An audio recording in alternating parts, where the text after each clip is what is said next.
Good morning. ഇപ്പോൾ കഴിഞ്ഞ ക്ലാസ്സിൽ നമ്മൾ പറഞ്ഞത് ഇതാണ്, ഇന്ത്യൻ ഭരണഘടന അനുസരിച്ചിട്ട് according to our constitution we have 6 categories of fundamental rights. അതിൽ ഒന്നാമത്തത് റൈറ്റ് ടു ഇക്വാളിറ്റി എന്നുള്ളത്, അതായത് ആർട്ടിക്കിൾ 14 മുതൽ 18 വരെയുള്ള ആർട്ടിക്കിളിൽ പറയുന്ന പോലെയുള്ള തുല്യതയ്ക്കുള്ള അവകാശം. അതാണ് നമ്മൾ കഴിഞ്ഞ ക്ലാസ്സിൽ പറഞ്ഞത്. ഇനി നമുക്ക് അടുത്ത ഫണ്ടമെൻ്റൽ റൈറ്റിലേക്ക് പോകാം, which is the right to freedom, സ്വാതന്ത്ര്യത്തിനുള്ള അവകാശം. അതാണ് രണ്ടാമത്തെ സെറ്റ് ഓഫ് റൈറ്റ്സ് എന്നോ അല്ലെങ്കിൽ രണ്ടാമത്തെ ഫണ്ടമെൻ്റൽ റൈറ്റ് എന്നൊക്കെ പറയുന്നത് സ്വാതന്ത്ര്യത്തിന് വേണ്ടിയിട്ടുള്ള അവകാശം. അത് ഈ ആർട്ടിക്കിൾ 19 മുതൽ 22 വരെയുള്ള ഭാഗങ്ങളിലാണ് അത് പറയുന്നത്. പിന്നെ 23-24 റൈറ്റ് എഗൻസ്റ്റ് എക്സ്പ്ലോയിറ്റേഷൻ, ചൂഷണത്തിനെതിരെയുള്ള അവകാശങ്ങൾ. 25, 26, 27, 28 ഇത്രയും അനുച്ഛേദങ്ങളിൽ ആർട്ടിക്കിൾസിൽ റൈറ്റ് ടു റിലീജിയനാണ്, മതപരമായിട്ടുള്ള കാര്യങ്ങളുമായിട്ട് ബന്ധപ്പെട്ടിട്ടുള്ള അവകാശങ്ങൾ. 29-30 കൾച്ചറൽ ആൻഡ് എഡ്യൂക്കേഷണൽ റൈറ്റ്സിനെ കുറിച്ച് പറയുന്നു. ആൻഡ് ഫൈനലി ആർട്ടിക്കിൾ 32 അതുപോലെ മറ്റ് 1-2 ഭാഗങ്ങളിലുമായിട്ട് റൈറ്റ് ടു കോൺസ്റ്റിറ്റ്യൂഷണൽ റെമഡീസ്, അതായത് ഇതിനു മുമ്പ് പറഞ്ഞ ഈ ആർട്ടിക്കിൾസിൽ ഇതിനു മുമ്പ് പറഞ്ഞ ഈ റൈറ്റുകളിൽ, ഫണ്ടമെൻ്റൽ റൈറ്റുകളിൽ ഏതെങ്കിലും നഷ്ടപ്പെടുന്ന ഒരവസ്ഥ ഒരു ഇന്ത്യൻ പൗരന് ഉണ്ടാവുകയാണെങ്കിൽ, അല്ല ഇതിനെതിരെയുള്ള എന്തെങ്കിലും ഒരു സംഭവം ഉണ്ടാവുകയാണെങ്കിൽ അതിനൊക്കെ എങ്ങനെ നമുക്ക് പരിഹാരം നേടാം, ഇങ്ങനെയുള്ള കാര്യങ്ങളും നിയമപരമായിട്ടുള്ള അതിനൊരു റെമഡി, പരിഹാരം കാണുന്നതുമൊക്കെയാണ് ഇതിൽ പറയുന്നത്. അപ്പോൾ ഇങ്ങനെ 6 സെറ്റ് ഓഫ് റൈറ്റ്സ് ആണ് നമുക്ക് പ്രധാനമായിട്ടുള്ളത്. അതിൽ റൈറ്റ് ടു ഇക്വാളിറ്റി നമ്മൾ പറഞ്ഞിരുന്നു. ഇനി അടുത്ത റൈറ്റിലേക്ക് നമ്മൾ പോവുകയാണ്. Second set of right to freedom.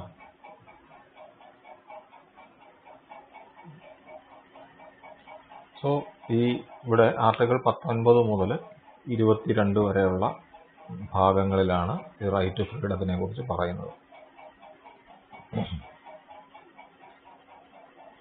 ഈ ആർട്ടിക്കിൾ 19ന്റെ ഒരു പ്രത്യേകത, ഇത്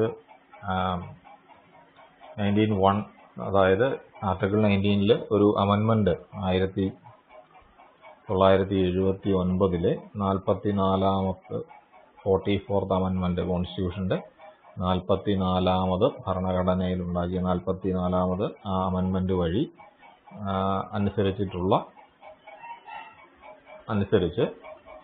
ഇപ്പോഴ് ഒരു ഇന്ത്യൻ സിറ്റിസനെ സംബന്ധിച്ച് നമുക്ക് 6 തരത്തിലുള്ള ഫണ്ടമെൻ്റൽ ഫ്രീഡം, 6 തരത്തിലുള്ള സ്വാതന്ത്ര്യമാണ്, അല്ലെ 6 അടിസ്ഥാന സ്വാതന്ത്ര്യമാണ് ഈ റൈറ്റ് ടു ഫ്രീഡം എന്നുള്ള പേരിൽ നമ്മളുടെ കോൺസ്റ്റിറ്റ്യൂഷൻ എൻഷുർ ചെയ്യുന്നത്. അതിൽ ഒന്നാമത്തത് freedom of speech and expression ആണ്. So here it means freedom of speech and expression means the right to express a person's opinion freely. It is the right to express one's feelings or opinion or convictions freely without any fear. So it gives the citizens of India the right to express one's opinions and beliefs without any fear. നമുക്ക് ആരെയും പേടിക്കാതെ അല്ലെങ്കിൽ ആരുടെയും തടസ്സപ്പെടുത്തലുകളൊന്നുമില്ലാതെ ഒരു വ്യക്തിക്ക് അവൻ്റെ അഭിപ്രായങ്ങൾ തുറന്നു പറയുന്നതിനുള്ള ഒരു ഫ്രീഡമാണ്, സ്വാതന്ത്ര്യമാണ് ഈ freedom of speech and expression എന്ന് ഉള്ളത് വഴി കോൺസ്റ്റിറ്റ്യൂഷൻ നമുക്ക് ഗ്യാരണ്ടി ചെയ്യുന്നത്. അപ്പം ഇതിൽ ഈ ഫ്രീഡം ഓഫ് സ്പീച്ച് ആൻഡ് എക്സ്പ്രഷൻ്റെ അകത്ത് വരുന്ന ചില കാര്യങ്ങളാണ്.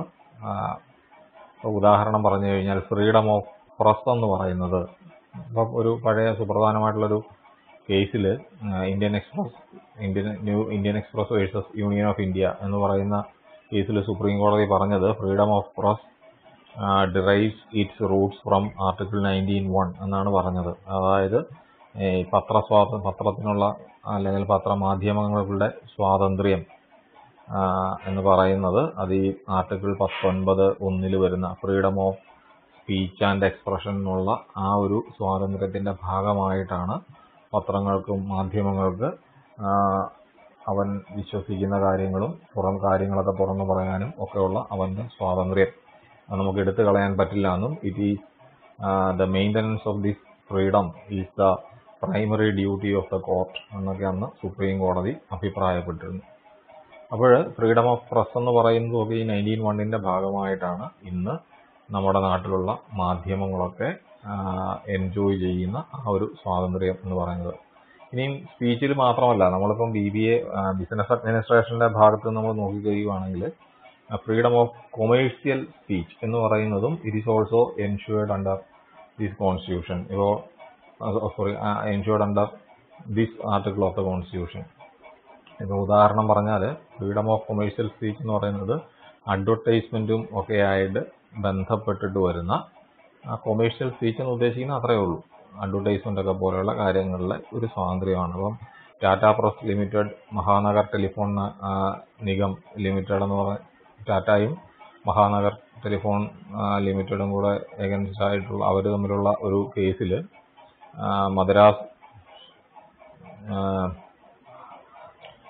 സുപ്രീം കോടതി പറഞ്ഞത് the commercial speech is a fact of freedom it is a facet of freedom of speech and expression എന്നാണ് പറഞ്ഞത്.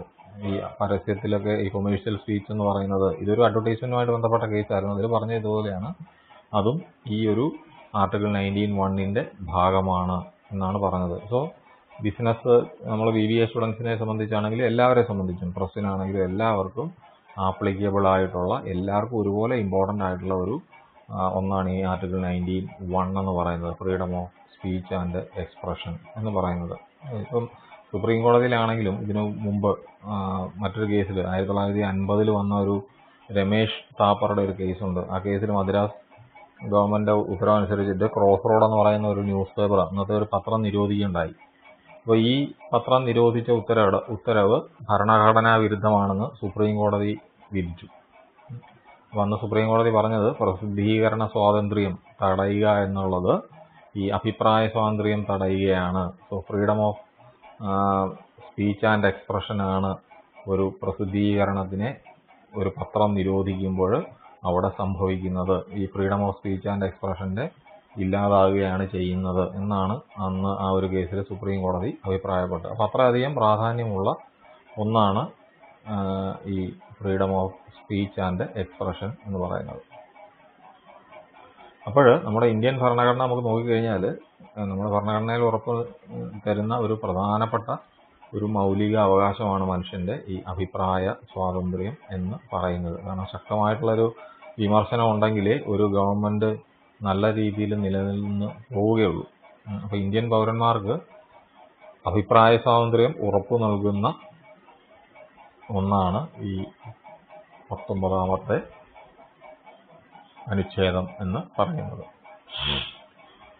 ഇനി 19(2) പറയുന്നത് freedom of peaceful assembly. Peaceful എന്ന് പറഞ്ഞാൽ സമാധാനപരമായിട്ട്, അല്ലെ? അസംബ്ലി എന്ന് പറഞ്ഞാൽ കൂട്ടം കൂടുക. So it gives freedom to Indian citizens for peaceful assembly. സമാധാനപരമായിട്ട് കൂട്ടം കൂടാനുള്ള എന്തെങ്കിലും ഒരു കാര്യത്തിന് വേണ്ടിയിട്ട് എല്ലാവർക്കും കൂടെ ഒന്നിച്ചു ചേരാനും ഒരു മീറ്റിംഗ് പോലെയൊക്കെയുള്ള സംഘടിപ്പിക്കാനോ കൂട്ടം കൂടാനും ഒക്കെയുള്ള ആ ഒരു സ്വാതന്ത്ര്യമാണ് ഫ്രീഡം ഓഫ് പീസ്ഫുൾ അസംബ്ലിയിൽ വരിക. അതുപോലെ 19(3) വരുന്നത് freedom of foaming associations or unions ആണ്. അപ്പോൾ സംഘടനകളും അതുപോലെ പ്രസ്ഥാനങ്ങളും ഒക്കെ രൂപീകരിക്കാനും ഒക്കെയുള്ള സ്വാതന്ത്ര്യം. ഒരു ട്രേഡ് യൂണിയൻ പോലുള്ള യൂണിയനുകളോ അല്ലെങ്കിൽ സംഘടനകളോ ഓർഗനൈസേഷൻസോ എല്ലാം ഒരു നിയമത്തിനെതിരല്ല എന്നുണ്ടെങ്കിൽ, സമാധാനപരമായിട്ട് ഉള്ള കാര്യങ്ങൾക്ക് വേണ്ടിയിട്ടാണെങ്കിൽ ഇതുപോലെയുള്ള അസോസിയേഷൻസും യൂണിയൻസും ഒക്കെ രൂപീകരിക്കാൻ, സംഘടനകളും പ്രസ്ഥാനങ്ങളും രൂപീകരിക്കാനുള്ള സ്വാതന്ത്ര്യം നമ്മുടെ സിറ്റിസൺ ഇന്ത്യൻ പൗരന് ഉണ്ട്. ഇനി നാലാമത്തത് 1904 പറയുന്നത് freedom of movement through out the territory of India എന്നാണ്. അതായത് ഇന്ത്യയിൽ എവിടെയും സഞ്ചരിക്കാനുള്ള സ്വാതന്ത്ര്യം. ഫ്രീഡം ഓഫ് മൂവ്മെന്റ് എന്ന് ഉദ്ദേശിക്കുന്നത് നമ്മൾ അതാണ്. ഒരു ഇന്ത്യൻ പൗരന് ഇന്ത്യയിൽ എവിടെയെന്ന് ഉദ്ദേശിച്ചു കഴിഞ്ഞാൽ ഇപ്പോൾ ഗവൺമെന്റ് മൂവ്മെന്റ് അല്ലെങ്കിൽ എൻട്രി ബ്ലോക്ക് ചെയ്തിരിക്കുന്ന സ്ഥലങ്ങളിൽ നമുക്ക് കയറാൻ പറ്റില്ല. ഒരു സർക്കാർ ഓഫീസിലോ അല്ലെങ്കിൽ ഡിഫൻസിന്റെ ഓഫീസിലോ അങ്ങനെയുള്ളത് നമുക്ക് വലിയ കയറാൻ പറ്റില്ല. അല്ലാതെ പൊതുവായിട്ട് എല്ലാവർക്കും ആക്സസബിൾ ആയിട്ടുള്ള ഏത് സ്ഥലത്തും സഞ്ചരിക്കാനുള്ള സ്വാതന്ത്ര്യം ഇന്ത്യൻ പൗരനുണ്ട്. അതാണ് freedom of movement through out the territory of India എന്ന് പറഞ്ഞ് 1904 വഴി നമുക്ക് കിട്ടുന്ന സ്വാതന്ത്ര്യം. അടുത്ത അഞ്ചാമത്തത് ഫ്രീഡം ഓഫ് റെസിഡൻസ് ആണ്.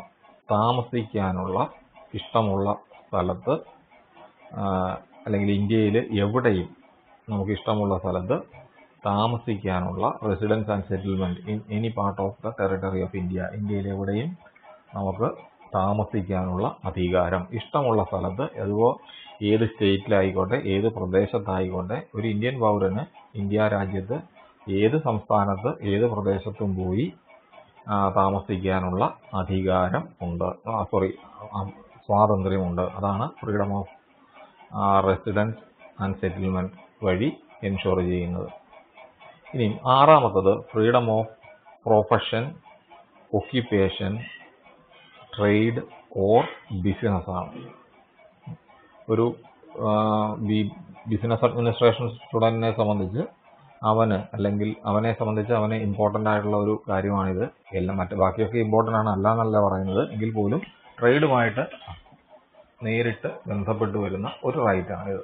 ഒരു ഫണ്ടമെന്റൽ റൈറ്റ് ആണ്. According to this right every citizen has what we have the freedom to practice any profession. നമുക്ക് ഇഷ്ടമുള്ള തൊഴിൽ, പ്രൊഫഷൻ അല്ലെങ്കിൽ ഒക്യുപ്പേഷൻ, തൊഴിലോ വ്യാപാരമോ ട്രേഡോ, ഇതിൽ ഇഷ്ടമുള്ളത് ചെയ്യാനുള്ള അവകാശം അവിടെയുണ്ട്. ഇപ്പോൾ എനിക്കിപ്പോൾ ഒരു ഡോക്ടറുടെ തൊഴിൽ ഇഷ്ടമാണെന്ന് വെച്ചാൽ എനിക്കത് ചെയ്യാൻ പറ്റില്ല.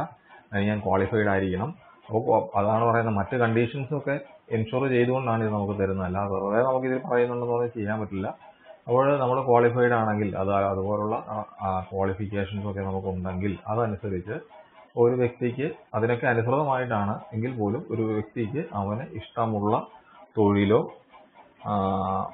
വ്യാപാരമോ ഒക്കെ ചെയ്യുന്നതിനും ഉള്ള സ്വാതന്ത്ര്യം ഉണ്ട്. അപ്പോൾ ഈ ഒരു 6 ഫ്രീഡമാണ് ഈ ഫണ്ടമെന്റൽ റൈറ്റ് ടു ഫ്രീഡം എന്നുള്ളതിൽ വരുന്ന 6 അടിസ്ഥാനമായിട്ടുള്ള സ്വാതന്ത്ര്യങ്ങൾ. ഒന്നാമത് സ്പീച്ച് ആൻഡ് എക്സ്പ്രഷൻ, നമ്മുടെ അഭിപ്രായം പ്രകടിപ്പിക്കാനുള്ള സ്വാതന്ത്ര്യം. സമാധാനപരമായിട്ട് കൂട്ടം കൂടാനുള്ള സ്വാതന്ത്ര്യം. ദെൻ ഒരു സംഘടനയോ ഒക്കെ രൂപീകരിക്കുന്നതിനുള്ള സ്വാതന്ത്ര്യം. ഇന്ത്യയിൽ എവിടെയും സഞ്ചരിക്കുന്നതിനുള്ള സ്വാതന്ത്ര്യം. ഇന്ത്യയിൽ എവിടെയും താമസിക്കുന്നതിനുള്ള സ്വാതന്ത്ര്യം. അതുപോലെ ഇഷ്ടമുള്ള തൊഴിൽ അല്ലെങ്കിൽ വ്യാപാരം, കച്ചവടം നടത്തുന്നതിനുള്ള സ്വാതന്ത്ര്യം. ഇതാണ് റൈറ്റ് ടു ഫ്രീഡം എന്നുള്ളത് വഴി നമ്മുടെ കോൺസ്റ്റിറ്റ്യൂഷൻ നമുക്ക് തരുന്ന ഒരു സെറ്റ്, അതായത് 6 അടിസ്ഥാന ഫ്രീഡം എന്ന് പറയുന്നത്. ഈ ആർട്ടിക്കിൾ 19 ഇതിനെക്കുറിച്ച് പറയുന്നത്. ഈ ആർട്ടിക്കിൾ 20 അതിലും ഈ റൈറ്റ് ടു ഫ്രീഡം ആണ്, ഫ്രീഡത്തിൽ വരുന്നതാണ്. അത് അതിന്റെ സെക്കൻഡ് പാർട്ടാണ്. ആർട്ടിക്കിൾ 20 പറയുന്നത്, ഇതിന്റെ ഒരു പ്രത്യേകത, this is or it gives certain freedom or it gives certain protection in respect of conviction for offenses. അതായത് ഈ ആർട്ടിക്കിൾ 20 പറയുന്നത് ഒരു കുറ്റകൃത്യം ചെയ്തവർക്ക് അവർക്ക് വേണ്ടിയിട്ടുള്ള അല്ലെങ്കിൽ അവർക്ക് ചില പ്രത്യേക സംരക്ഷണങ്ങൾ കിട്ടുന്നതുമായിട്ട് ബന്ധപ്പെട്ടിട്ടുള്ള അനുച്ഛേദമാണ്, ആർട്ടിക്കിളാണ് ഈ ആർട്ടിക്കിൾ 20 എന്ന് പറയുന്നത്. അതായത് നമ്മൾ കുറച്ചുകൂടെ ലളിതമായിട്ട് പറയുകയാണെങ്കിൽ ഒരു കുറ്റാരോപിതനായിട്ടുള്ള ആളുടെ സംരക്ഷണത്തിനുള്ള അതാണ് ഈ വകുപ്പ്. അപ്പോൾ ഇവിടെ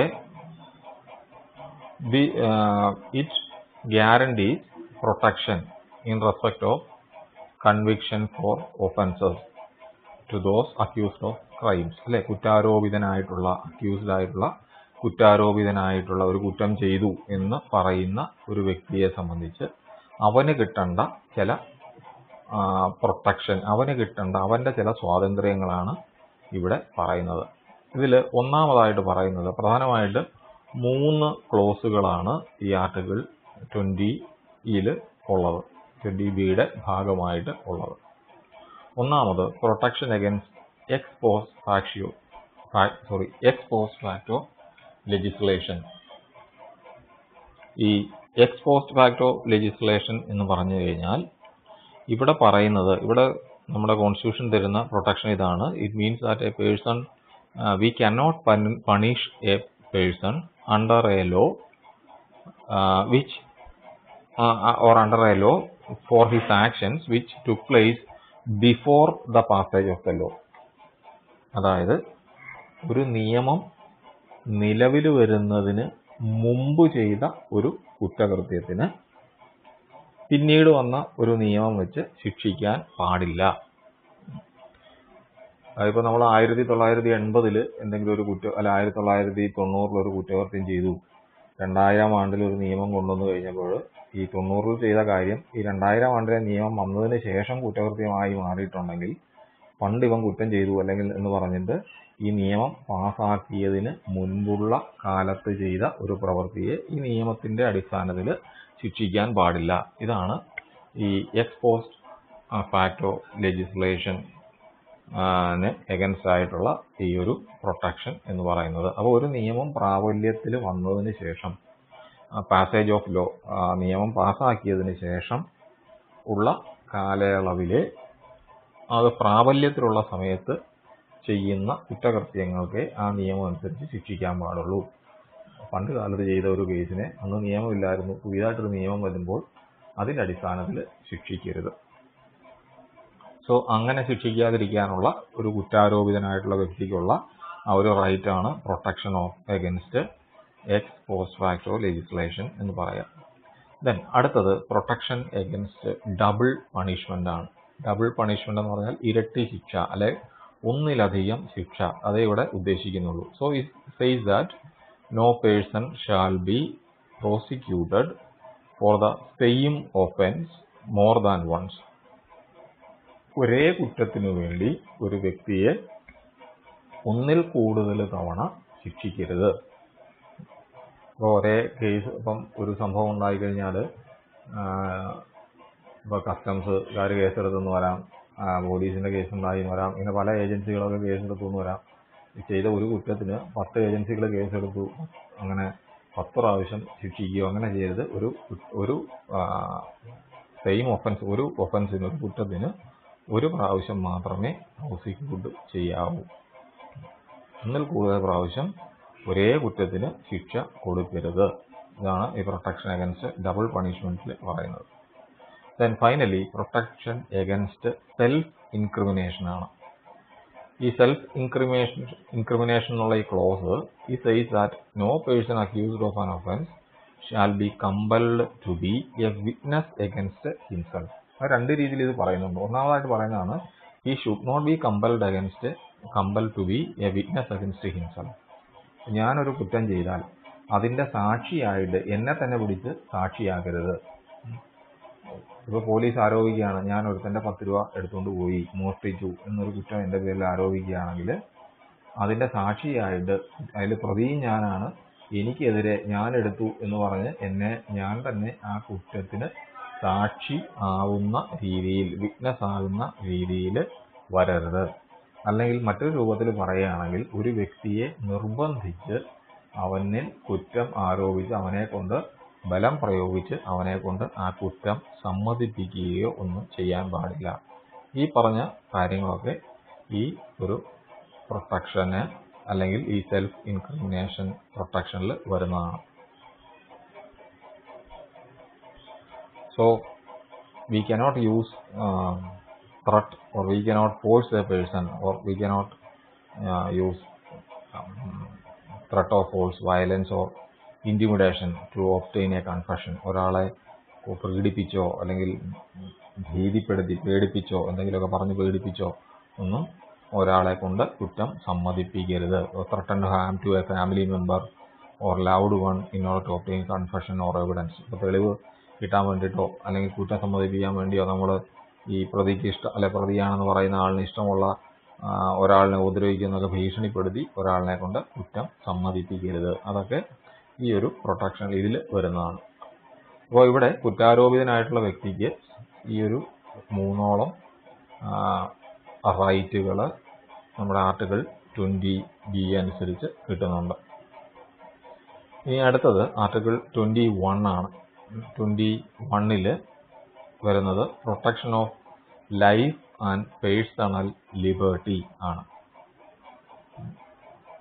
so protection of life and personal liberty എന്ന് പറഞ്ഞു കഴിഞ്ഞാൽ article 21 of the Indian constitution it says that or it recognises the right to life and personal liberty. അതായത് ജീവിക്കാനുള്ള അവകാശവും സ്വാതന്ത്ര്യത്തിനുള്ള വ്യക്തി സ്വാതന്ത്ര്യത്തിനുള്ള അവകാശവും ഒക്കെ ഈ ആർട്ടിക്കിൾ 21 നമുക്ക് ഗ്യാരണ്ടി ചെയ്യുന്നുണ്ട്. So it provides that no person shall be deprived of his life. ഒരാളിനെയും അവൻ്റെ ജീവൻ നിഷേധിക്കരുത് എന്ന് പറഞ്ഞാൽ ഒരാളിനെയും ജീവൻ എടുക്കരുത്. നമുക്ക് ഒരാളിനെയും കൊല്ലാനോ അങ്ങനെയുള്ള അവകാശങ്ങളൊന്നുമില്ല. Or we cannot deprive his personal liberty except according to procedure established by the law. നിയമം അനുസരിച്ച് ഒരാൾ ഒരു പ്രതിയാണെന്ന് തെളിഞ്ഞു, അയാളെ കോടതി കുറ്റക്കാരനാണെന്ന് കണ്ടെത്തി തൂക്കിക്കൊല്ലാൻ വിധിച്ചു കഴിഞ്ഞാൽ അങ്ങനെ ജീവൻ എടുക്കാം. അല്ലെങ്കിൽ ഒരാളെ കോടതി ശിക്ഷിച്ചു, അതനുസരിച്ച് 5 വർഷം ജയിലിലിടുകയോ അങ്ങനെ അവൻ്റെ സ്വാതന്ത്ര്യം നമുക്ക് പേഴ്സണൽ ലിബർട്ടി അങ്ങനെ നമുക്ക് ആ സ്വാതന്ത്ര്യം നമുക്ക് ആ ജയിലിൽ കിടക്കുന്ന കാലം സ്വാതന്ത്ര്യം ഇല്ലല്ലോ. അപ്പോൾ അങ്ങനെയൊക്കെ അല്ലാതെ ഒരു വ്യക്തിയുടെ ജീവൻ എടുക്കാനോ അവൻ്റെ വ്യക്തി സ്വാതന്ത്ര്യം ഇല്ലാതാക്കാനോ ഒന്നും പറ്റില്ല. അപ്പോൾ ഇതിൽ ഇങ്ങനെയുള്ളതാണ് ഈ ആർട്ടിക്കിൾ 21ൽ right to life and personal liberty എന്നുള്ളതനുസരിച്ച് കിട്ടുന്ന ഫ്രീഡം എന്ന് പറയുന്നത്. Then protection against arrest and detention in certain cases. Article 22ലാണ് ഇത് വരുന്നത്. ആർട്ടിക്കിൾ 22ൽ അനുസരിച്ച് പ്രൊട്ടക്ഷൻ എഗൻസ്റ്റ് അറസ്റ്റ് ചെയ്യുന്നതിൽ നിന്നും അതുപോലെ കസ്റ്റഡിയിൽ സൂക്ഷിക്കുന്നതിൽ നിന്നും ഒക്കെ ചില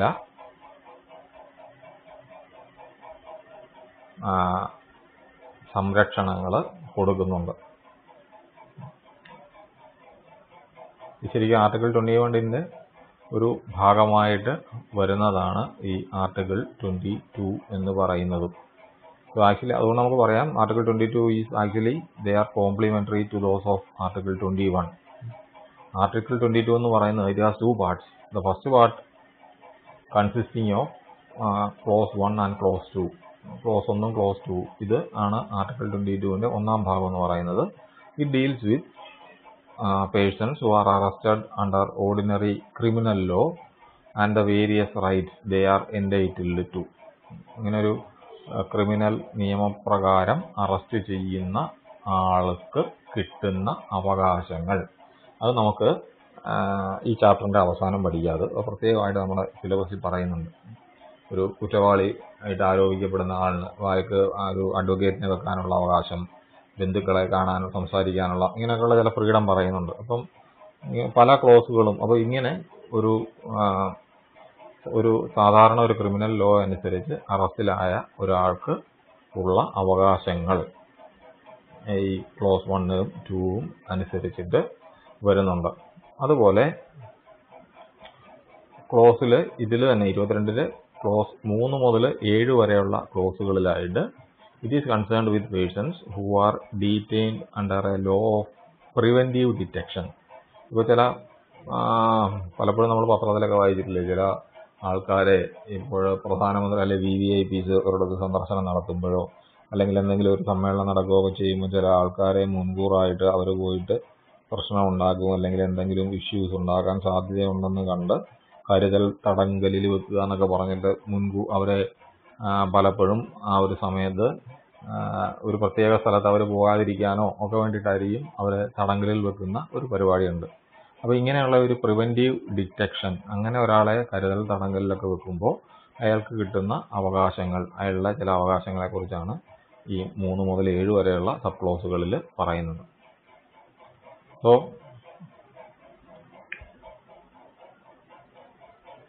ഈ പ്രിവെൻറ്റീവ് ഡിറ്റക്ഷനിൽ പലപ്പോഴും വരിക action taken on grounds of സസ്പീഷ്യനും ഒക്കെ വരാം. That some wrong actions may be done by the person concern. ഇയാളെ പുറത്തു വിട്ട് കഴിഞ്ഞാൽ നേരത്തെ പറഞ്ഞ പോലെ എന്തെങ്കിലും തെറ്റായിട്ടുള്ള പ്രവൃത്തി ചെയ്യാൻ സാധ്യതയുണ്ട് എന്നൊക്കെ സംശയിച്ച് മുൻകൂട്ടി അറസ്റ്റ് ചെയ്ത് അല്ലെങ്കിൽ കസ്റ്റഡിയിൽ വെക്കുന്ന ആളൊക്കെയാണ്. അപ്പോൾ ഇവർക്കൊക്കെ ഉള്ള അവകാശമാണ് ഈ ക്ലോസ് 3 മുതൽ 7 വരെ ഉള്ളതിൽ വരുന്നത്. അപ്പോൾ ഇത് ഈ റൈറ്റ് ടു ഫ്രീഡം, സ്വാതന്ത്ര്യത്തിന് വേണ്ടിയുള്ള, സ്വാതന്ത്ര്യവുമായിട്ട് ബന്ധപ്പെട്ടിട്ടുള്ള അവകാശങ്ങളാണ് ഇവയൊക്കെ. ഇനി മൂന്നാമത്തെ സെറ്റ് ഓഫ് റൈറ്റ്സ് എന്ന് പറയുന്നത് റൈറ്റ് എഗൻസ്റ്റ് എക്സ്പ്ലോയിറ്റേഷൻ ആണ്. എക്സ്പ്ലോയിറ്റേഷൻ എന്ന് പറഞ്ഞാൽ ചൂഷണം, അല്ലെ, ചൂഷണം ചെയ്യുക എന്ന് നമുക്ക് പറയാം. അപ്പോൾ ചൂഷണങ്ങൾക്കെതിരെയുള്ള അവകാശമാണ് ഈ ആർട്ടിക്കിൾ 23-ലും 24-ലും പറയുന്നത്. അനുച്ഛേദം 23-24 പറയുന്നത് റൈറ്റ് അഗൻസ്റ്റ് എക്സ്പ്ലോയിറ്റേഷൻ ആണ്. അതിൽ article 23 it gives or it speaks about, ഇതിൽ പറയുന്നത് സ്ത്രീകൾ, കുട്ടികൾ, ഈവൻ യാചകരായിട്ടുള്ള ഉൾപ്പെടെ എല്ലാ മനുഷ്യരെയും നിർബന്ധിച്ച് ജോലി ചെയ്യിക്കാൻ, ഇവരെ എല്ലാ മനുഷ്യരും, ഇങ്ങനെയുള്ളവരെ പോലും, കുട്ടികളെ ആണെങ്കിലും സ്ത്രീകളാണെങ്കിലും ഈവൻ ബഗാഴ്സ് ആണെങ്കിലും ഇവരെ ഒന്നും ഫോഴ്സ് ചെയ്ത് നിർബന്ധിച്ച് ഇവരെ മാത്രമല്ല ഇവരുൾപ്പെടെ ആരെയും നിർബന്ധിച്ച് ഒരു ജോലി ചെയ്യിപ്പിക്കാൻ പാടില്ല എന്ന് ഈ ആർട്ടിക്കിൾ 23 പറയുന്നുണ്ട്. അതുപോലെയാണ് prohibition of traffic in human beings എന്ന് പറയുന്നത്. ട്രാഫിക് ഇൻ ഹ്യൂമൻ ബീയിങ്സ് എന്ന് പറഞ്ഞാൽ മനുഷ്യക്കടത്ത് എന്നൊക്കെ നമ്മൾ പറയും. അപ്പോൾ ഇത് prohibits, article 23 prohibits traffic in human beings and begar and other similar forms of forced labour. പലപ്പോഴും യാചകരെയൊക്കെ നിർബന്ധിച്ച് ഒരു സ്ഥലത്ത് നിന്നും മറ്റൊരു സ്ഥലത്തേക്ക് കടത്തിക്കൊണ്ടുപോവുകയും, ഭിക്ഷാടന മാഫിയ എന്നൊക്കെ നമ്മൾ പലയിടത്തും വായിക്കാറൊക്കെ ഉണ്ടായിരിക്കുമല്ലോ, നിർബന്ധിച്ച് അവരെ ഒരിടത്തു നിന്ന് മറ്റൊരിടത്തേക്ക് അങ്ങനെ കൊണ്ടുപോവുക. അതുപോലെ പ്രോസ്റ്റിറ്റ്യൂഷന് വേണ്ടിയിട്ട് സ്ത്രീകളെ ഒരു രാജ്യത്ത് നിന്ന് മറ്റു രാജ്യത്തോട്ടോ അല്ലെങ്കിൽ ഒരു പ്രദേശത്ത് നിന്ന് അതുപോലുള്ള തൊഴിലുകൾക്കൊക്കെ വേണ്ടി നിർബന്ധിച്ച് കൊണ്ടുപോവുകയും അങ്ങനെ പണിയെടുപ്പിക്കുകയും ചെയ്യുക. ഇതുപോലൊക്കെയുള്ള കാര്യങ്ങൾ നിന്നും ഒരു വ്യക്തിക്കുള്ള സംരക്ഷണമാണ് ആർട്ടിക്കിൾ 23 വരുന്നത്. Article 24 speaks about prohibition of employment of children, child labour, ബാലവേല എന്ന് മലയാളത്തിൽ പറയുന്ന കുട്ടികളെ കൊണ്ട് തൊഴിലെടുപ്പിക്കുന്നതിന് എതിരെയുള്ളതാണ് ആർട്ടിക്കിൾ 24. ആർട്ടിക്കിൾ 24 അനുസരിച്ച് ഈ ബാലവേല എന്ന് പറയുന്നത് കുറ്റകൃത്യമാണ്. സോ ചിൽഡ്രൻ ബിലോ, ഇവിടെ പറയുന്നത് 14 years ആണ്. Children below 14 years of age, they cannot be employed in any factory or mine. Factory, മൈനൊക്കെ പറഞ്ഞ അപകടകരമായിട്ടുള്ള തൊഴിൽ മേഖലകളാണ്. അപ്പോൾ ഇങ്ങനെയുള്ള ഫാക്ടറിയോ അല്ലെങ്കിൽ മൈനോ അല്ലെങ്കിൽ or any other hazardous employment, ഏതെങ്കിലും അപകടകരമായിട്ടുള്ള മറ്റു തൊഴിൽ, ഇവയൊന്നും തന്നെ 14 വയസ്സിൽ താഴെ പ്രായമുള്ള കുട്ടികളെ കൊണ്ട് ജോലി ചെയ്യിപ്പിക്കാൻ പാടില്ല. ഇങ്ങനെയൊക്കെയുള്ള കാര്യങ്ങളാണ്, ഇതാണ് പ്രധാനമായിട്ട് ഈ ആർട്ടിക്കിൾ 24ന്റെ പ്രധാനമായിട്ട് വരുന്ന കാര്യം. So they cannot be, children under 14 years of age cannot be employed in any factory or mine or in any other hazardous employment. ഇപ്പോൾ ഇതൊക്കെ കുട്ടികളെ ചൂഷണം ചെയ്യുന്നതിനും സ്ത്രീകളെയും എല്ലാ മനുഷ്യരെയും പൊതുവെ ചൂഷണത്തിന് എതിരെയുള്ള അവകാശമാണ് ഈ റൈറ്റ് എഗൻസ്റ്റ് എക്സ്പ്ലോയിറ്റേഷൻ എന്നുള്ളതിൽ വരിക. ഇനി ആർട്ടിക്കിൾ 25 മുതൽ 28 വരെയുള്ള ഇതിൽ right to freedom of religion ആണ്. മതപരമായിട്ടുള്ള കാര്യങ്ങൾക്ക് വേണ്ടിയുള്ള സ്വാതന്ത്ര്യം. അപ്പോൾ freedom of conscience and religion എന്ന് പറയുന്നത് it reflects the spirit of secularism, അല്ലെങ്കിൽ മതേതരത്വം എന്നൊക്കെ നമ്മൾ പറയുന്നത് ഈ ഒരു റൈറ്റുമായിട്ട് ബന്ധപ്പെട്ടിട്ടാണ് വരിക. And recognised freedom of religion to everyone in India. അപ്പോൾ ഇവിടെ നമ്മുടെ according to this set of articles നമ്മുടെ ഒരു ഇന്ത്യൻ പൗരനെ സംബന്ധിച്ച് മതേതരത്വം എന്ന് പറയുന്നതും അല്ലെങ്കിൽ ഒരാൾക്ക് ഇഷ്ടമുള്ള ഒരു റിലീജിയനിൽ വിശ്വസിക്കാനും അതിൻ്റെ കാര്യങ്ങൾ പ്രാക്ടീസ് ചെയ്യാനും അതിൻ്റെ ആചാരങ്ങളൊക്കെ അനുസരിച്ച് ജീവിക്കാനും ഒക്കെയുള്ള അവകാശങ്ങൾ ഈ ഒരു ഫ്രീഡത്തിനുള്ളിൽ വരുന്നതാണ്. അപ്പോൾ ഇതനുസരിച്ച് ഇവിടെ പറയുന്നത് ഇങ്ങനെയാണ്: ക്രമസമാധാനവും ധാർമ്മികത, ഹെൽത്ത്, പൊതു ആരോഗ്യം, അതുപോലെ ഈ വകുപ്പിലെ മറ്റ് പരാമർശങ്ങൾ എന്നിവ കാത്തു സൂക്ഷിച്ചുകൊണ്ട് വേണം. അല്ല നമ്മളൊരു റിലീജിയൻ ഇപ്പോൾ ഉണ്ടാക്കി അതിൻ്റെ പേരിൽ നമുക്ക് വേറെ ആരെ ഓടിപ്പോയിട്ട് തല്ലിക്കൊല്ലാനോ അങ്ങനെയുള്ള കാര്യങ്ങളെ വേറെ ആളെ അപകടപ്പെടുത്താനോ ഒന്നും നമുക്ക് സാധ്യമല്ല. അപ്പോൾ മറ്റ് നിയമങ്ങൾക്കനുസരിച്ച്, അതായത് ക്രമസമാധാനം, ധാർമ്മികത, അതുപോലെ ഹെൽത്ത്, മറ്റുള്ളവർ ആരോഗ്യം, മറ്റു കാര്യങ്ങൾ ഇവയ്ക്കെല്ലാം എന്നിവ കാത്തു സൂക്ഷിച്ചുകൊണ്ട് ഏത് മനുഷ്യനും അവന് ഇഷ്ടമുള്ള മതത്തിൽ വിശ്വസിക്കാനും അതുപോലെ ആ വിശ്വാസം പ്രചരിപ്പിക്കാനും ഒക്കെയുള്ള അവകാശം നമ്മുടെ ഈ ആർട്ടിക്കിൾ 25 നമുക്ക് തരുന്നുണ്ട്. അപ്പോൾ 25 മുതൽ 28 വരെയുള്ള ഈ ആർട്ടിക്കിളിൽ ഈ പറയുന്ന അവകാശങ്ങളൊക്കെ ഉണ്ട്. അതുപോലെ ആർട്ടിക്കിൾ 26-ലാണെങ്കിൽ it gives freedom to manage religious affairs. അപ്പോൾ ആർട്ടിക്കിൾ 26-ൽ recognize the right of every religious order to establish and maintain institutions for religious and charitable purpose. It also gives freedom to manage its own affairs in matters of religion. ഒരു മതപരമായിട്ടുള്ള സ്ഥാപനങ്ങളോ സംഘടനകളോ സ്ഥാപനങ്ങളൊക്കെ ക്ഷേത്രമോ പള്ളിയോ അതുപോലുള്ള കാര്യങ്ങളൊക്കെ സ്ഥാപിക്കാനുള്ള സ്വാതന്ത്ര്യം, അത് നടത്തിക്കൊണ്ടുപോകാൻ അതിൻ്റെ affairs അത് manage ചെയ്യാനുള്ള സ്വാതന്ത്ര്യം, ഇങ്ങനെയുള്ള കാര്യങ്ങൾ നടത്തിക്കൊണ്ടു പോകാനും അതുമായിട്ട് ബന്ധപ്പെട്ടിട്ടുള്ള മറ്റു കാര്യങ്ങൾ നടത്താനും ഒക്കെയുള്ള സ്വാതന്ത്ര്യമാണ് ഈ ആർട്ടിക്കിൾ 26 അനുസരിച്ച് ഒരു പൗരന് കിട്ടുന്നത്. അപ്പം നമുക്ക് പറഞ്ഞു കഴിഞ്ഞാൽ നമുക്കിങ്ങനെ പറയാം, മതപരമായിട്ടുള്ള കാര്യങ്ങൾ കൈകാര്യം ചെയ്യാനും നിയന്ത്രിക്കാനും ഒക്കെയുള്ള അവകാശമാണ് ഇവിടെ. അപ്പോൾ ഇവിടെ പറയുന്നത് യഥാർത്ഥത്തിൽ പറയുന്നത് മുമ്പേ പറഞ്ഞ പോലെയാണ്. ക്രമസമാധാനവും ധാർമ്മികതയും പൊതു ആരോഗ്യം, ഈ വകുപ്പിലുള്ള മറ്റു പരാമർശം, ഇതെല്ലാം കാത്തു സൂക്ഷിച്ചുകൊണ്ട് എല്ലാ മതവിഭാഗങ്ങൾക്കും ഉള്ള അവകാശങ്ങളാണ്.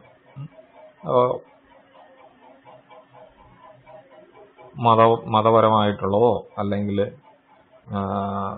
സാമൂഹിക സേവനപരമായിട്ടോ ഉള്ള സ്ഥാപനങ്ങൾ തുടങ്ങാനും പ്രവർത്തിപ്പിക്കാനും ഒക്കെയുള്ള അവകാശം ഇത് നമ്മുടെ ഇതിൽ വരും.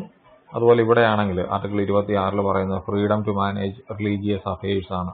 മതപരമായിട്ടുള്ള പ്രവർത്തനങ്ങളെ ഭരിക്കുന്നതിനുള്ള അവകാശം.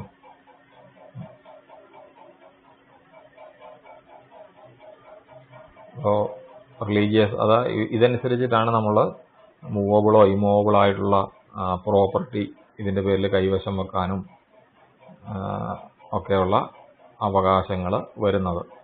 അപ്പോൾ മതപരമായിട്ടുള്ള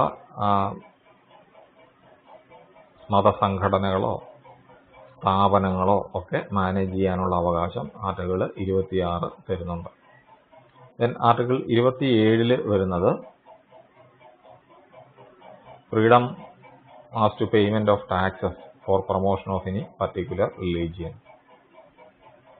ഏതെങ്കിലും ഒരു പ്രത്യേക മതപരമായിട്ടുള്ള കാര്യങ്ങൾക്ക് വേണ്ടിയിട്ട് നിർബന്ധിച്ചൊരു വ്യക്തിയുടെ കയ്യിൽ നിന്നും പൈസ ടാക്സ് ഒന്നും കളക്ട് ചെയ്യാനായിട്ട് ഏതെങ്കിലും ഒരു മതത്തിൻ്റെ മാത്രം കാര്യങ്ങൾക്ക് വേണ്ടി അങ്ങനെ നിർബന്ധിച്ച വ്യക്തികളുടെ കയ്യിൽ നിന്ന് ടാക്സ് കളക്ട് ചെയ്യാനൊന്നും ടാക്സ് കളക്ട് ചെയ്യുന്നതിൽ നിന്നുള്ള സ്വാതന്ത്ര്യമാണ്.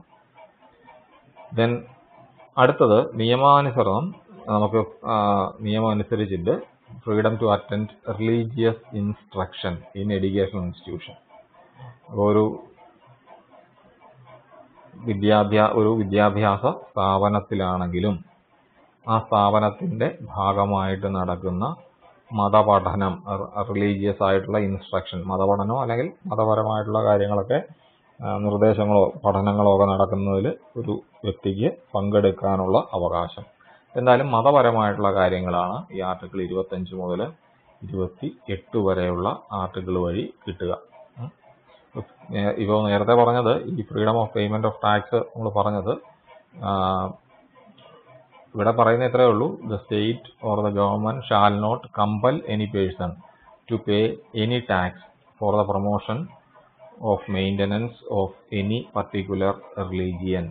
ഏതെങ്കിലും ഒരു റിലീജിയന്റെ ആവശ്യത്തിന് കൊണ്ട് പബ്ലിക്കിന്റെ കയ്യിൽ നിന്നും നിർബന്ധിച്ച് പണപ്പിരിവ് ടാക്സ് ഒന്നും ഈടാക്കരുത്. അതുപോലെ വിദ്യാഭ്യാസ സ്ഥാപനങ്ങളിൽ ഇവിടെയാണെങ്കിലും ഇത്രയേ ഉള്ളൂ. ചില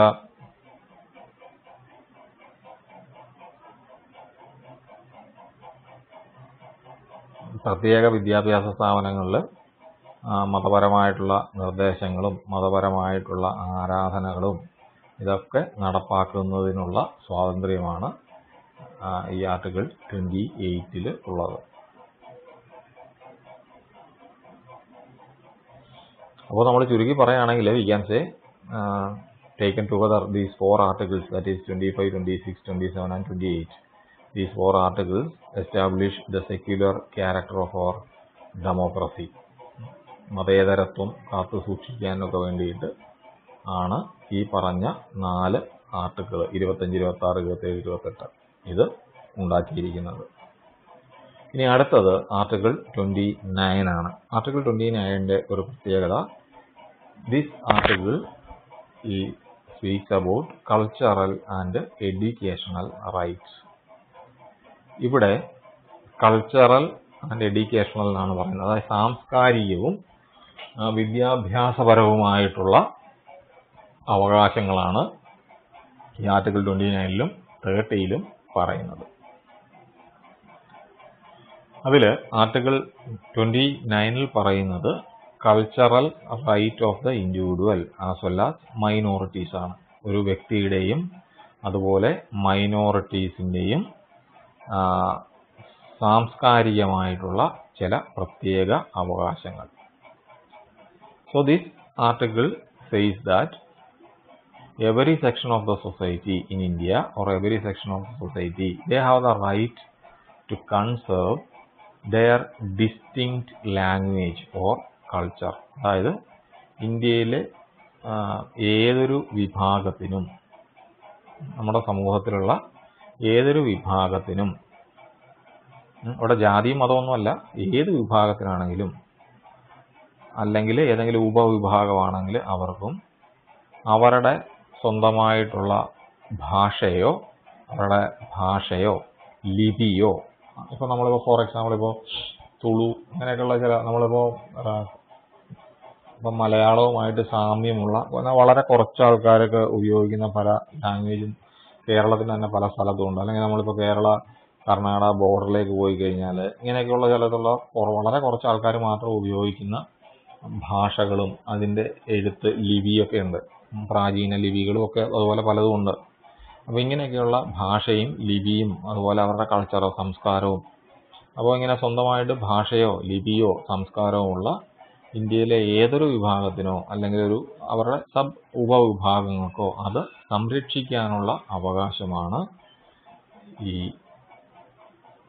ഈ ആർട്ടിക്കിൾ 29 വഴി കൊടുക്കുന്നത്. ഇനി ആർട്ടിക്കിൾ 30 എന്ന് പറയുന്നത് it speaks about right of minorities to establish and administer education institutions in India. Article 30 അനുസരിച്ച് ഇന്ത്യയിലെ മൈനോറിറ്റീസിന്, ഇന്ത്യയിൽ ന്യൂനപക്ഷങ്ങൾക്ക് വിദ്യാഭ്യാസ സ്ഥാപനങ്ങൾ തുടങ്ങുന്നതിനും അതുപോലെ അത് നടത്തിക്കൊണ്ടു പോകുന്നതിനും, അഡ്മിനിസ്റ്റർ എന്ന് പറഞ്ഞാൽ നടത്തിക്കൊണ്ടു പോകുക എന്നുള്ളതാണ്. അപ്പോൾ നടത്തുന്നതിനും, ഇപ്പോൾ തുടങ്ങുന്നതിനും വിദ്യാഭ്യാസ സ്ഥാപനങ്ങൾ നടത്തിക്കൊണ്ടു പോകുന്നതിനും മൈനോറിറ്റീസിന് ഉള്ള, ന്യൂനപക്ഷങ്ങൾക്കുള്ള വിശേഷ അധികാരമാണ് ഈ ആർട്ടിക്കിൾ 30 പറയുന്നത്. അപ്പോൾ ആർട്ടിക്കിൾ 30 അനുസരിച്ച് മതന്യൂനപക്ഷങ്ങൾക്കും അതുപോലെ ഭാഷാ ന്യൂനപക്ഷങ്ങൾക്കും, ലിംഗ്വിസ്റ്റിക് മൈനോറിറ്റീസ്, റിലീജിയസ് മൈനോറിറ്റീസ് ആണെങ്കിലും ലിംഗ്വിസ്റ്റിക് മൈനോറിറ്റീസ് ആണെങ്കിലും ഭാഷാ ന്യൂനപക്ഷങ്ങൾക്കും അവർക്കെല്ലാം വിദ്യാഭ്യാസ സ്ഥാപനങ്ങൾ സ്ഥാപിക്കാനും അവ ഭരിക്കുവാനും നടത്തിക്കൊണ്ടുപോകാനും ഒക്കെയുള്ള അവകാശം ഇന്ത്യയിൽ ഉണ്ട്. ഇതാണ് ഈ ആർട്ടിക്കിൾ 30 പറയുന്ന അവകാശം. ഇനിയും ആർട്ടിക്കിൾ, അപ്പോൾ ഇവിടെ നമ്മൾ പറഞ്ഞ ആർട്ടിക്കിൾ 30 ആർട്ടിക്കിൾ 30 കഴിഞ്ഞാൽ ഇപ്പോഴുള്ളത് ആർട്ടിക്കിൾ 32. അതായത് ആർട്ടിക്കിൾ 31 എന്ന് പറയുന്ന ഒരു ആർട്ടിക്കിൾ ഉണ്ടായിരുന്നു. അത് 1978 44 ഭേദഗതി ഭരണഘടന കോൺസ്റ്റിറ്റ്യൂഷൻ്റെ അമെൻമെൻറ്റ് വന്നപ്പോൾ ആർട്ടിക്കിൾ 31 ഇല്ലാതായി. അതൊരു റൈറ്റ് ടു പ്രോപ്പർട്ടി എന്ന് പറയുന്ന ഒന്നായിരുന്നു. അത് ആർട്ടിക്കിൾ 31 ഇല്ലാണ്ടായി. ഇപ്പോൾ 30 കഴിഞ്ഞാൽ ആർട്ടിക്കിൾ 30 കഴിഞ്ഞാൽ നമുക്കിപ്പോൾ ഉള്ളത് ആർട്ടിക്കിൾ 32 ആണ്. സോ ആർട്ടിക്കിൾ 32ൻ്റെ ഒരു പ്രത്യേകത എന്ന് പറയുന്നത് it gives right to constitutional remedies. അതായത് ഭരണഘടനാപരമായിട്ടുള്ള അല്ലെങ്കിൽ ഭരണഘടനാ പരിഹാരങ്ങൾക്കുള്ള അവകാശമാണ് ഈ ആർട്ടിക്കിൾ 32 നമുക്ക് തരുന്നത്. അതായത് ഇതിനു മുമ്പ് നമ്മൾ പറഞ്ഞിട്ടുള്ള ഏതെങ്കിലും ഒരു മൗലിക അവകാശം, അപ്പോൾ ഇതിനു മുമ്പ് പറഞ്ഞ ധാരാളം നമ്മൾ ആർട്ടിക്കിൾ 1 മുതൽ ഇങ്ങോട്ട് പറഞ്ഞു വന്നല്ലോ. ഇപ്പോൾ റൈറ്റ് ടു ഫ്രീഡം, അല്ലെ right to speech, right expression, liberty, ഇങ്ങനെയൊക്കെ പറഞ്ഞു. അപ്പോൾ ഇതുവരെ പറഞ്ഞ ഏതെങ്കിലും ഒരു മൗലിക അവകാശം ഒരു വ്യക്തിയുടെ ലംഘിക്കപ്പെടുകയാണെങ്കിൽ, അങ്ങനെ ലംഘിക്കപ്പെടുന്ന പക്ഷം ഒരു പൗരന് കോടതി വഴി ഇത് പുനഃസ്ഥാപിച്ച് കിട്ടുന്നതിനുള്ള അവകാശമാണ് ഈ ആർട്ടിക്കിൾ 32 വരുന്നത്. So it provides for the constitutional remedies under which one can move to the Supreme Court for the enforcement of the fundamental right. അപ്പോൾ ഒരു വ്യക്തിയുടെ ഏതെങ്കിലും ഒരു ഫണ്ടമെന്റൽ റൈറ്റ് ഇല്ലാതായി പോയിട്ടുണ്ടെങ്കിൽ അത് നമുക്ക് തിരിച്ചു കിട്ടാൻ വേണ്ടി, പുനഃസ്ഥാപിച്ച് കിട്ടാൻ വേണ്ടി നമുക്ക് സുപ്രീം കോടതിയിൽ പോയി ഈ കോൺസ്റ്റിറ്റ്യൂഷണൽ റെമഡീസിന് വേണ്ടിയിട്ട് അപേക്ഷിക്കാം. And this provision itself is made one of the fundamental right. ഇങ്ങനെ സുപ്രീം കോടതി വഴി നമുക്കിത് സ്ഥാപിച്ച് കിട്ടുക എന്നുള്ളതും ഒരു ഫണ്ടമെന്റൽ റൈറ്റ് ആക്കി തന്നെ വെച്ചിട്ടുണ്ട്. So this is something unique.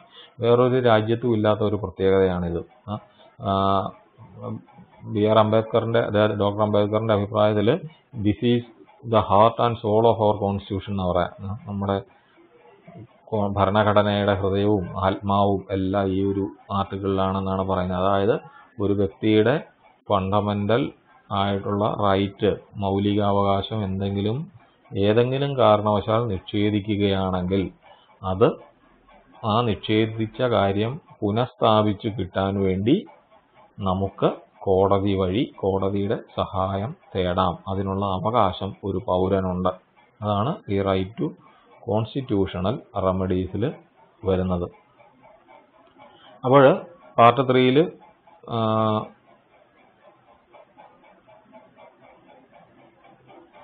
അല്ലെങ്കിൽ ഇതിനു മുമ്പ് പറഞ്ഞ അവകാശങ്ങൾ പ്രയോഗവൽക്കരിക്കുന്നതിനോ അല്ലെങ്കിൽ അത് നേടിയെടുക്കുന്നതിനുള്ള ഇടപെടലുകൾ നടത്താനൊക്കെ നമുക്കിത് ഉപയോഗിക്കാം. അല്ലെങ്കിൽ മൗലിക അവകാശം ഒരാളുടെ ലംഘിക്കപ്പെടുകയാണെങ്കിൽ ജനങ്ങൾക്ക് നേരിട്ട് സുപ്രീം കോടതിയെ സമീപിക്കാനും, അതുപോലെ കോടതിക്കാണെങ്കിൽ റിട്ട് പുറപ്പെടുവിപ്പിച്ച് ആ റിട്ട് വഴി അങ്ങനെ ജനങ്ങളുടെ ആ ഒരു നഷ്ടപ്പെട്ടു പോയിട്ടുള്ള ലംഘിക്കപ്പെട്ടു പോയിട്ടുള്ള മൗലികാവകാശം പുനഃസ്ഥാപിക്കാനും ഒക്കെയുള്ള അധികാരം ഇതുവഴി കിട്ടുന്നുണ്ട്. അപ്പോൾ ഇതാണ് ഈ ആർട്ടിക്കിൾ 32 വരുന്നത്. അപ്പോൾ right to constitutional remedies article 32 വരുന്നതാണ്. അപ്പോൾ ഇതിൽ ഞാൻ നേരത്തെ നമ്മൾ പറഞ്ഞു 29 കഴിഞ്ഞാൽ ആർട്ടിക്കിൾ 29 കഴിഞ്ഞാൽ ഇപ്പോഴും ആർട്ടിക്കിൾ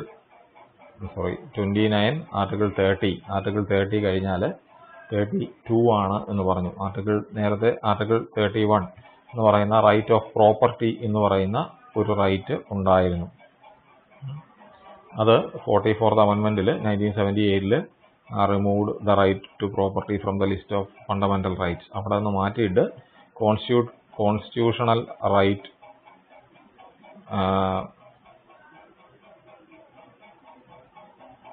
എന്നുള്ളതിൽ നിന്നും ആ ഒരു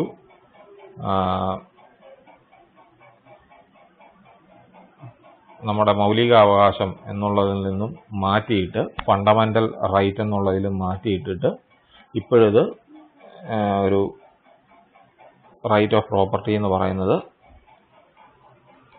ഒരു ഫണ്ടമെന്റൽ റൈറ്റ് അല്ല, പക്ഷേ still it is a constitution right. ഒരു ഫണ്ടമെന്റൽ റൈറ്റ് അല്ലെങ്കിൽ പോലും നമുക്ക് we have the right to right of property അത് അവിടെ നിന്ന് മാറ്റി എന്നുള്ളതേ ഉള്ളൂ. മറ്റൊരു നിയമപ്രകാരം നമുക്ക് നിയമം അനുസരിച്ച് ഇനാപ്ലിക്കബിൾ ആയിട്ടുള്ള വേറെ റൂൾസ് ഉണ്ട്. അതനുസരിച്ച് നമുക്ക് സ്വത്ത് സമ്പാദിക്കാനും ഒക്കെയുള്ള സ്വാതന്ത്ര്യമുണ്ട്. പ്രോപ്പർട്ടി വസ്തുവിൻ്റെ ഉടമസ്ഥനാവാനും ഇങ്ങനെയൊക്കെയുള്ള കാര്യങ്ങളൊക്കെ ഉണ്ട്. ഇപ്പോഴത് എടുത്തു കളഞ്ഞു. അപ്പോൾ നമുക്ക് തൽക്കാലം 31 എന്നുള്ളത് നമുക്കില്ല, അത് ഇപ്പോൾ എടുത്തു കളഞ്ഞിട്ടുണ്ട്. പിന്നെ ഉള്ളതെന്ന് പറയുന്നത് ആർട്ടിക്കിൾ 33 ആണ്. ഇതൊന്ന് ഫണ്ടമെന്റൽ റൈറ്റിൻ്റെ ഒരു സബ് പാർട്ടായിട്ട് നമ്മൾ പറയുന്നതേ ഉള്ളൂ. ഈ ആർട്ടിക്കിൾ 33യുടെ ഒരു പ്രത്യേകത എന്ന് പറയുന്നത് power of Parliament to modify the right. പാർലമെന്റിന് അവകാശങ്ങളെ നേരത്തെ നമ്മൾ പറഞ്ഞിട്ടുള്ള അല്ലെങ്കിൽ 3-ാം ഭാഗത്തിൽ പറഞ്ഞ അവകാശങ്ങളെ ഭേദഗതി ചെയ്യാൻ വേണ്ടിയിട്ട് പാർലമെന്റിന് അധികാരം നൽകുന്നതാണ് ഈ ആർട്ടിക്കിൾ 33 എന്ന് പറയുന്നത്.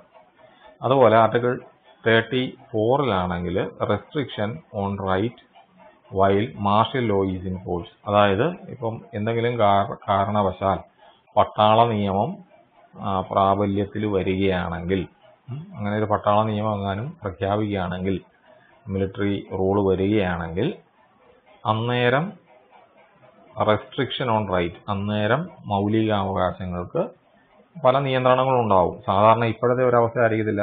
ഒരു പട്ടാള ഭരണം വരികയാണെങ്കിൽ നമുക്ക് പല ഫ്രീഡവും ഇല്ലാതാവും. അപ്പോൾ അങ്ങനെയുള്ള പട്ടാള ഭരണം വരികയാണെങ്കിൽ ആ സമയത്ത് ഉള്ള റെസ്ട്രിക്ഷൻസ് ആണ്, നിരോധനങ്ങളാണ്, അല്ലെ നിയന്ത്രണങ്ങളാണ്, മൗലികാവകാശങ്ങൾക്ക് ഉണ്ടാകുന്ന നിയന്ത്രണങ്ങളെ സംബന്ധിച്ച കാര്യങ്ങളാണ് ആർട്ടിക്കിൾ 34 പറയുന്നത്.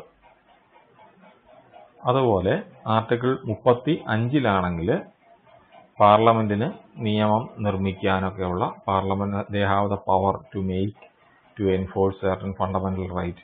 അപ്പോൾ പാർലമെന്റിന് ആർട്ടിക്കിൾ 3rd പാർട്ടിലെ പ്രഖ്യാപനവുമായിട്ട് ബന്ധപ്പെട്ടുള്ള അല്ലെങ്കിൽ അതുമായിട്ട് ഇടപെട്ട് പാർലമെന്റിന് നിയമങ്ങൾ നിർമ്മിക്കാനുള്ള അധികാരം നൽകുന്നതാണ് ഈ ആർട്ടിക്കിൾ 35 എന്ന് പറയുന്നത്. അപ്പോൾ ഈ 30 വരെയുള്ളതാണ് നമുക്ക് പ്രധാനമായിട്ടും പഠിക്കേണ്ടത്. അപ്പോൾ ഇത്രയും ഫ്രീഡമാണ് ഫണ്ടമെന്റൽ റൈറ്റ്സ് അല്ലെങ്കിൽ മൗലിക അവകാശങ്ങൾ എന്ന് പറഞ്ഞു വരിക. തുല്യതയ്ക്കുള്ള, സമത്വത്തിനുള്ള അവകാശം, സ്വാതന്ത്ര്യത്തിനുള്ള അവകാശം, ചൂഷണത്തിനെതിരെയുള്ള അവകാശം, മതപരമായിട്ടുള്ള സ്വാതന്ത്ര്യത്തിനുള്ള അവകാശം, പിന്നെ സാംസ്കാരികവും വിദ്യാഭ്യാസപരമായിട്ടുള്ള അവകാശങ്ങൾ. ഇനി ഇതിലേതെങ്കിലും അവകാശം നിഷേധിക്കപ്പെടുകയാണെങ്കിൽ അത് സുപ്രീം കോടതി അല്ലെങ്കിൽ കോടതി വഴി അത് പുനഃസ്ഥാപിക്കുന്നതിനുള്ള അവകാശം. ഇനി ആർട്ടിക്കിൾ 32 വരെയുള്ള ഇത്രയും കാര്യങ്ങളാണ് പ്രധാനപ്പെട്ട മൗലിക അവകാശങ്ങൾ എന്ന് പറയുന്നത്. ഇതിത്രയേ ഉള്ളൂ. Thank you.